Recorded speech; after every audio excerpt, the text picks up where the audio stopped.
और प्रधानमंत्री नरेंद्र मोदी इस बीच जानकारी मिल रही है, जितने भी पैरालंपिक विनर्स हैं, खिलाड़ी हैं, उनसे मुलाकात कर रहे हैं, उनसे संवाद कर रहे हैं प्रधानमंत्री। फर्स्ट टाइम जो एथलेटिक में ट्रैक में मेडल आया है सर, मेरे ही एथलीट लेकर आए हैं अभी, और 3 मेडल आए हैं। हमारा काफ़ी वहाँ पे सीखने को मिला सर। जैसे कि वहाँ पे हमारा 100 मीटर में एक इवेंट में मतलब 2 मेडल आ गए, तो 2 मेडल एक ही रूम में 2 एथलीट हैं 100 मीटर के दोनों पहली बार खेलने जा रहे हैं, देश के लिए पहली बार मेडल जीतने के लिए जा रहे हैं ट्रैक में। तो जब 2 मेडल एक रूम में रखे हों और दूसरे खिलाड़ी का भी इवेंट भी नहीं हुआ हो, तो उस प्रेशर को मैं as a coach, as a husband, मैं कैसा फील कर रहा हूँ, मैं उसको समझ रहा हूँ। दूसरा एथलीट जो है उसका गेम भी नहीं हुआ और उसमें 2 मेडल रखे हैं, हाई प्रेशर है वो कि भाई मेरा तो मेडल भी नहीं आया, उसके 2 मेडल आ चुके हैं। तो उसको उससे बाहर निकालने के लिए बार बार उसको मुझे एंगेज करना पड़ रहा था, बहुत बिजी रखना पड़ रहा था पूरे दिन। तो वहाँ से बहुत कुछ सीखने को मिला। हम 100 मीटर में हार गए सर। अच्छा, वहाँ तो तुमने दिन निकाल दिए, अब घर में क्या होगा तेरा? है सिमरन? सर ये जितना अच्छा बन के दिखा रहा है इतना है नहीं। मैं जब हम यहाँ पे आए थे तो यहाँ से जाने से पहले बात हुई थी, एक्चुअली हम दोनों में ये बात होती थी कि ट्रैक को पहला मेडल कौन देगा। तो फिर जब इवेंट लिस्ट आई तो उसमें पता चला प्रीति का इवेंट पहले है, तो हम श्योर हो गए थे कि पहला मेडल तो यही देगी। तो जब हम यहाँ पे आए तो उससे पहले ये गज्जू मतलब ये कोच बोल रहे थे कि तुम्हें 1 महीने का रेस्ट दिया जाएगा। फिर उसके बाद जब अभी हम यहाँ पे आए, अभी हम सुबह ही बात चल रही थी, तो सुबह मेरे से बोल रहे थे कि एक वीक का रेस्ट मिलेगा और उससे ज़्यादा का नहीं मिलेगा। तो मैंने बोला क्यों नहीं मिलेगा? तो बोल रहे ब्रॉन्ज मेडल पे इतना ही मिलता है।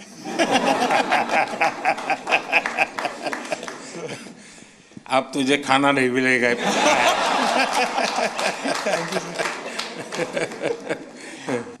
ये मेरा तीसरा पैरालंपिक था।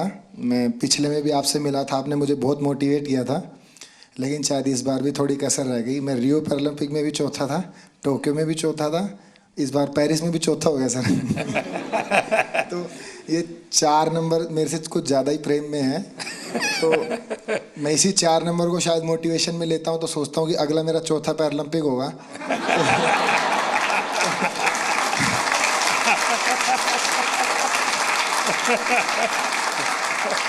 तो शायद चौथे में मैं कुछ करूं। और जैसे कि सर मैं अपने आप को फेलियर तो नहीं कहूँगा, जैसे कि मैं पैरा की हिस्ट्री में, ना कि इंडिया की में, all over the world para की हिस्ट्री में मैं अकेला ही ऐसा एथलीट हूँ जो इतने बड़े इवेंट में इतनी बार ऐसे रहा है। तो फिर मैं कहीं ना कहीं सोचता हूँ कि ओलंपिक में ऐसी कई हिस्ट्री हैं, जैसे कि एक डिस्कस थ्रोअर भी हैं फ्रांस की, जिनका 5वें ओलंपिक में सिल्वर मेडल आया। एक ट्रिपल जंपर भी हैं, शायद यूएसए के हैं, कहाँ के हैं, उनका 5वें ओलंपिक में मेडल आया। तो शायद मैं फिर अपने आप को ये भी मोटिवेशन देता हूँ कि तू पहला एथलीट पैरा वर्ल्ड में बनेगा जो सबको मोटिवेशन देगा कि भाई जब उसने चौथे में जीता था तो तुम लोग पहले में क्यों हार मान रहे हो। यहाँ कुछ एथलीट्स ऐसे हैं, जैसे कि ये गुड़िया है, ये 4th हैं, काफ़ी लोग 4th हैं, तो ये निराश हो रहे हैं। तो मैं इसमें भी थोड़ा ठीक फील कर रहा हूँ कि इनके कोचेस ऐसे कह रहे हैं, उसको देख लो। मतलब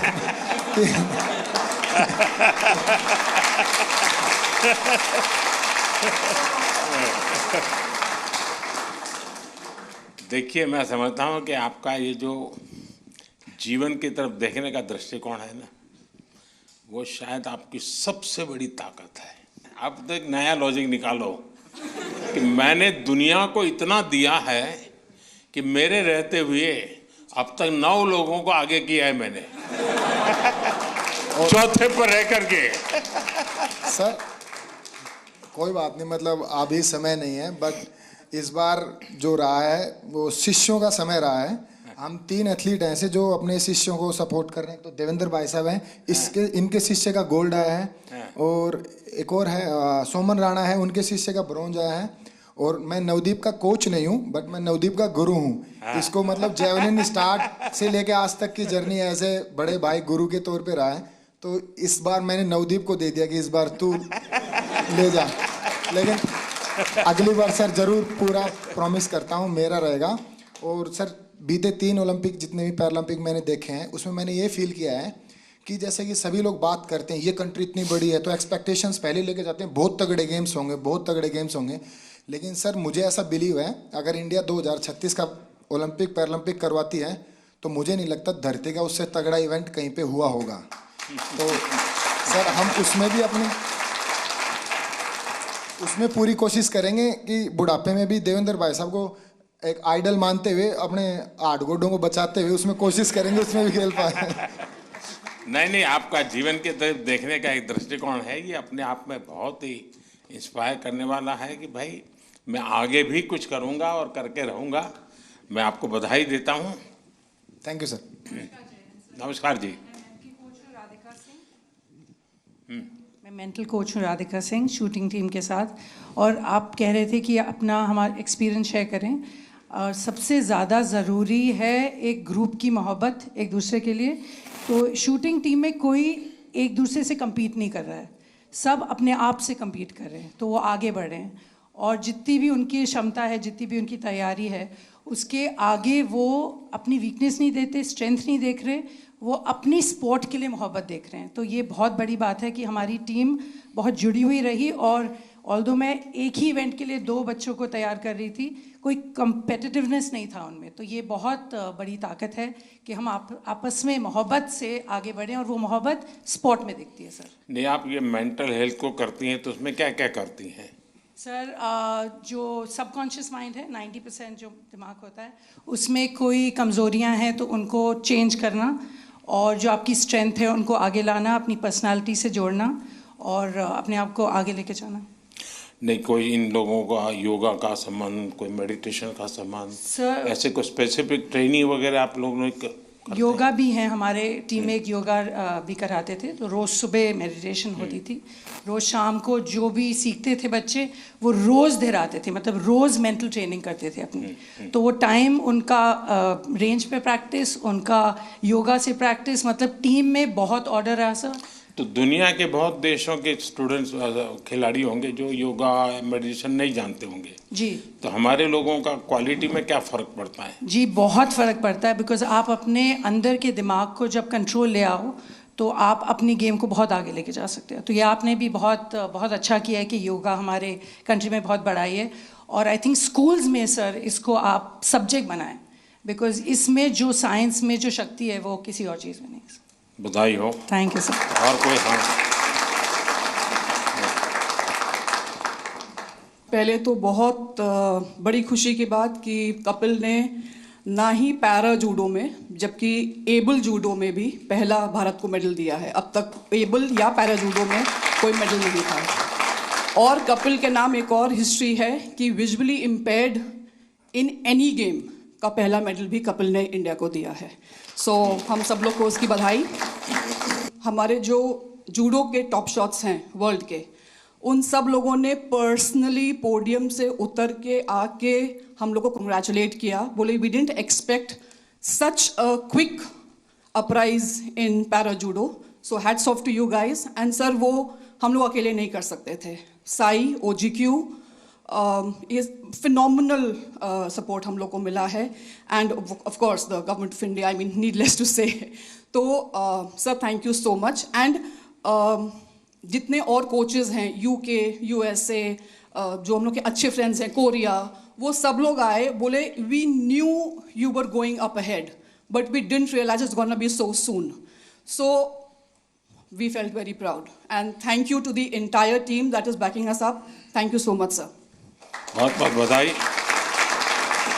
मैं संदीप चौधरी जी के लिए बात कहूँगा।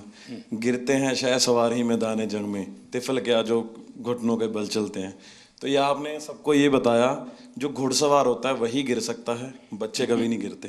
तो मेरा आपके लिए बहुत बड़ी और सर मैं हरविंदर के लिए बताऊँगा। शीतल, हरविंदर, मैं आर्चरी से हूँ।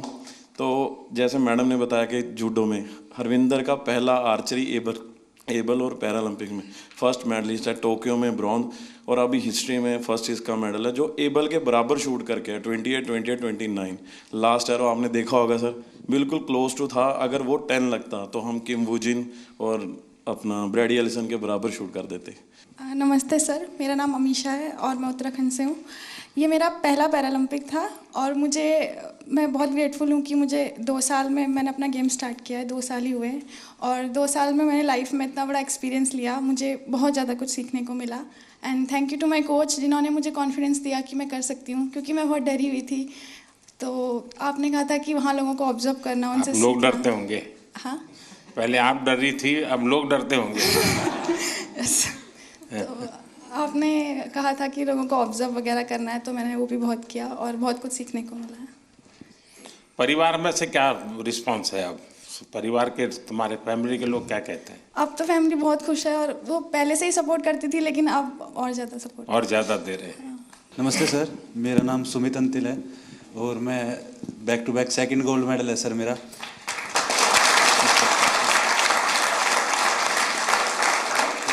मेरे को भी याद है सर, जब टोक्यो में गोल्ड लेके आए तो आपने प्रॉमिस लिया था कि ऐसे ऐसे 2 गोल्ड और चाहिए मेरे को।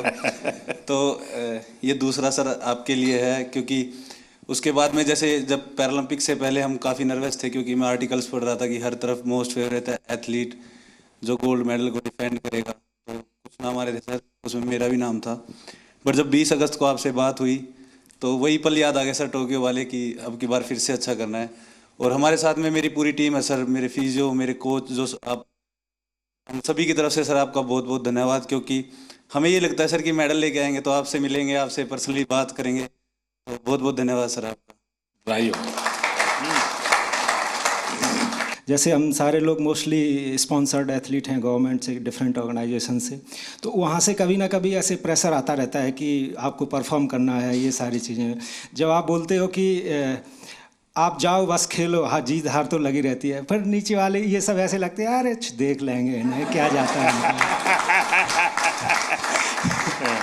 और जब अपने देश का प्रधानमंत्री हमें मोटिवेट कर रहा है तो ये बहुत छोटी चीज़ लगने लगती है।